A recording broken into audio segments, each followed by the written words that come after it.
El presidente Sebastián Piñera entró a la polémica entre el titular del Interior, Rodrigo Ginspeter, y el Ministerio Público. El jefe de Estado respaldó la labor de Ginspeter en materia de seguridad, justo un día después de que el secretario de Estado emplazara al fiscal nacional, Sabas Chaguán, a clarificar cuál es su política de persecución criminal. Chaguán respondió de inmediato a la crítica del Ejecutivo y defendió la autonomía de los persecutores, recibiendo un respaldo cerrado de los 18 jefes regionales. Para analizar esta polémica, que cada vez escala más, establecemos contacto con el ex fiscal jefe de la Zona Oriente y actual decano de la Facultad de Derecho de la Universidad San Sebastián, Javier Armendari. Señor Armendari, muchas gracias por estar con nosotros.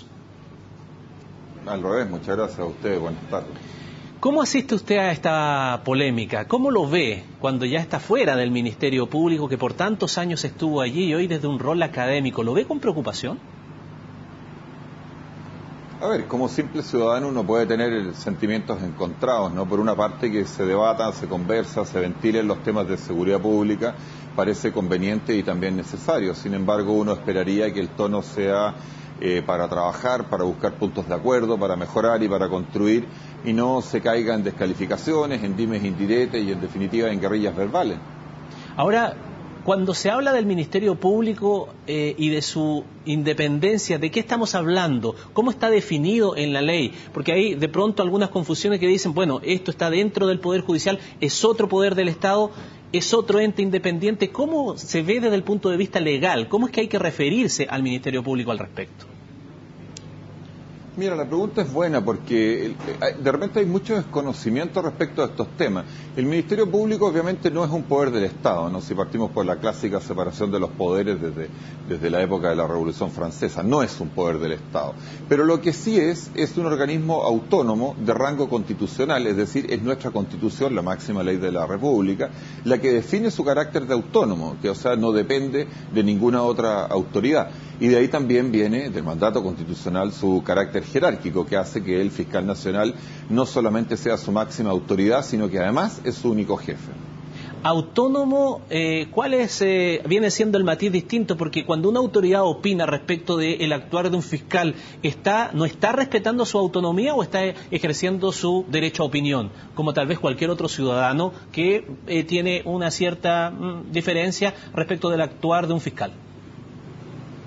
No, el derecho a opinar, a criticar, a dar sugerencias, consejos, a manifestar discrepancias o alabanza es algo consustancial a todos nosotros. Esto es una democracia y cada uno puede ejercer, tenga o no tenga un rol de autoridad, esté o no esté afectado, puede ejercer su derecho a expresión.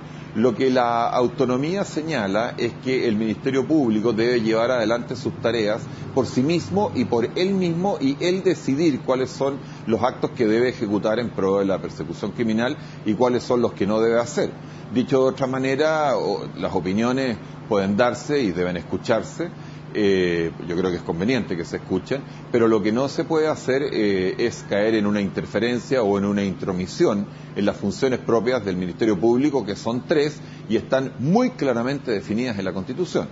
Ya, pero ¿qué pasa cuando, por ejemplo, cuál es esa frontera muy tenue tal vez que uno pudiese ver en ciertas situaciones hoy, en la actualidad, cuando desde el Ministerio del Interior su titular critica específicamente actuar de fiscales y uno después que ve que tal vez la situación se revierte? Entonces queda la gran duda de si el fiscal está obrando precisamente por los nuevos antecedentes que tiene a la mano o porque realmente a través de los medios de comunicación está tremendamente cuestionado y presionado por la autoridad política. Las opiniones de la autoridad pública, sean del ministro del Interior o de quien sean, está en su derecho a manifestarla y deben ser escuchadas. Sin embargo, en lo que es manejo propio del caso, lo que sucede es que más allá de esas opiniones, que insisto son legítimas, el fiscal lo que debe hacer es actuar según el mérito de los antecedentes y siempre velando por la aplicación objetiva de la ley. Por lo tanto, las opiniones hay que escucharlas, hay que ver si, por ejemplo, contienen críticas, qué es lo que puedan tener de cierto, corregir si hay que corregir situaciones, pero todo eso tiene que hacerse, y en esto hay que ser muy claro, desde la opinión propia, desde el leal saber y entender de él o los fiscales que estén involucrados en el asunto. Correcto, es en el diario ejercicio de este trabajo tan complicado que es la persecución de los delitos. Pero ¿qué pasa con la política de persecución criminal así con mayúscula, en letras grandes, que es otro de los temas que ha saltado al ruedo en estos días y que ayer el ministro Hinspeter le pedía explicaciones de carácter público al fiscal nacional Sabas Chaguán? ¿Qué significa la política de persecución criminal, señor Armendari, y quién efectivamente es la que le delimita, que dice esto es lo que hay que hacerse? No es un tema muy simple de desarrollar, voy a tratar de ser bien preciso y bien breve. La política criminal como tal es parte de la autoridad ejecutiva, eso no cabe duda. Pero en su aplicación, primero, en los fenómenos de diagnóstico, en los fenómenos de diseño, en los fenómenos de aplicación y en los fenómenos de evaluación de políticas públicas, por supuesto que intervienen todos los organismos del Estado. Por ejemplo, si yo quiero hacer una política pública por ley de drogas, por ejemplo, lo que primero que tengo que partir es qué es lo que dice la ley, qué es lo que me obliga la ley, y ahí entonces está la actuación del Poder Legislativo, ¿no es cierto? Luego está la fase ejecutiva, qué es lo que hacen las policías, cómo lo hacen. Y posteriormente también los fiscales tendrán que ver en su misión de investigar y si corresponde acusar, y los jueces tendrán que llevar adelante el juzgamiento y la decisión al respecto. Ahora, lo que es una política pública, o en el entendido de conjunto de actividades que se llevan adelante para el control del delito, eso recae en la autoridad política. Lo cual, entre paréntesis, no significa que el Ministerio Público no tenga una política criminal, que no le corresponde. Lo que el Ministerio Público tiene que tener, y tiene, es una política de persecución criminal. Dicho de otra manera, en el ámbito propio que le corresponde, cuál es los delitos una vez que están cometidos, ¿no? Por eso que estos temas no es fácil hablarlos así a través de frases sueltas y o de determinado análisis de un caso.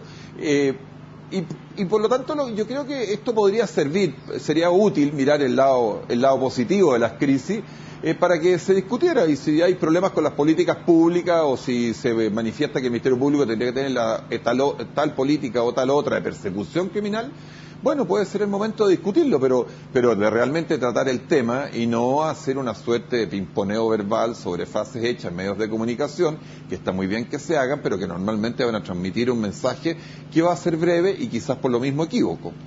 Eso es muy interesante porque yo me pongo del lado de el ciudadano común, el televidente, el que lee las noticias y ve esta disputa verbal, y cuando un ente como es el Ministerio del Interior públicamente le dice, le pide explicaciones al fiscal nacional, explique cuál es su política de persecución criminal, uno pudiese entender que la autoridad política, el Ministerio del Interior, está preocupado de ciertas situaciones que hay que resolver desde el punto de vista de la persecución criminal, pero le está diciendo a los fiscales, ustedes están haciendo otra cosa, a ver, explique por qué están tal vez dándole prioridad a ciertos tipos de delitos que están persiguiendo o cómo lo están desarrollando, que son distintos a lo que yo, autoridad política, creo que es lo que tiene que hacerse en el país y que supuestamente pudiese estar más en sintonía con la ciudadanía. Si ese escenario se diera, es decir, un debate serio de una autoridad respecto de la otra, a mí me parece absolutamente positivo. Sin embargo, no hay que olvidar que al final del día, cada autoridad, en el ámbito de sus respectivas funciones, tendrá que resolver qué es lo mejor para hacer de mejor forma su labor. Dicho de otra manera, el intercambio de opiniones, la coordinación, el juntar miradas, el tener metas comunes, a mí me parece absolutamente, no solamente voy a decir conveniente, sino que me parece necesario y hasta fundamental. Eso no me parece negativo. El punto es cómo se lleva adelante ese diálogo y sobre todo qué surge de él. ¿Y eso debiera hacerse de qué manera entonces? En la manera óptima, mesas de trabajo, reuniones de carácter reservado, buscar acuerdos sobre esta materia, consenso, opiniones de expertos. Lo estoy diciendo porque, insisto, lo que hemos asistido estos días son a declaraciones simplemente cruzadas. Se puede hacer de todas las maneras que usted se ha señalado, todas, y además se hace por lo demás todos los días. Las políticas de persecución o las políticas propiamente criminales son omnicomprensivas y tienen muchos aspectos, y por lo tanto hay que, desde considerar la opinión de expertos, hay que hacer fases de diagnóstico, de aplicación, hay que hacer acciones específicas en casos determinados, o sea, contempla todo aquello. Lo interesante es que en estos temas omnicomprensivo, justamente son polifacéticos y hay que abordar cada uno de los puntos en cuestión y ojalá de forma coordinada y mancomunada, pero respetando al final del día los papeles y los roles institucionales que tiene cada uno de los organismos públicos que están mandatados por la Constitución o por la ley para llevar adelante estos temas. Y por Eso último, es lo que uno esperaría como ciudadano, por lo menos. Ajá. Y por último, señora Armendáriz, ¿en qué pie queda un fiscal nacional cuando la autoridad política claramente le está haciendo recriminaciones públicas prácticamente en estos últimos días de manera continua? Me refiero, y ya está en el fondo de la conversación que sostuvimos en la primera pregunta, que aquí hay una autonomía. De hecho, el fiscal nacional no puede ser la autoridad política y decirle, ¿sabe qué? No me gusta cómo está haciendo su trabajo, váyase para la casa. Está designado por un cierto número de años determinado claramente y que excede a un periodo incluso de administración política, porque son mucho más de cuatro años. Pero ¿en qué pie queda cuando se produce esta situación? Porque uno podría pensar, tal vez alguien en su casa lo están cuestionando tanto que a lo mejor se ve enfrentado a la posibilidad de renunciar. Yo creo que lo complicado de este tipo de situaciones es que ninguna autoridad queda en buen pie. No creo que ninguna autoridad en estas guerrillas verbales, en estas disputas, no creo que nadie gane. No creo que nadie salga beneficiado, no creo que sea mejor para nadie.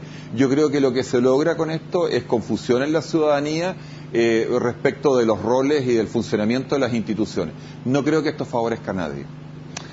Don Javier Armendáriz, muchísimas gracias por su tiempo con nosotros aquí en CNN Chile.